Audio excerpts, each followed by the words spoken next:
Welcome to the Slop Temple. We pray this video helps. You'll start by enabling the keyboard and giving only the permissions required. Open Settings, tap General then Keyboard, and add Swift Keyboard now. Once added, open any app with a text field so the system loads the keyboard. Make sure to grant full access only if you want cloud features, otherwise proceed with local use.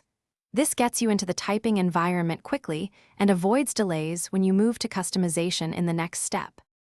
Now customize the layout and behavior to match how you type. In the Swift app, change theme, key size, and enable swipe typing for faster entry. Turn on autocorrect and add language packs you use. This improves prediction accuracy. Learn the main gestures: swipe to delete, long press for symbols, and shortcuts for phrases. Once done, practice a few sentences so predictions train to your style. This step is where speed and reliability improve significantly. Finish by testing across messaging, email, and notes so you catch inconsistencies. If predictions or autocorrect behave strangely, reset the keyboard dictionary in settings or reinstall the app to clear corrupt data. Make sure the app is updated and review permissions to maintain privacy. If issues persist, try toggling full access off then on and restart the device. That often resolves sync and suggestion glitches. This leaves you with a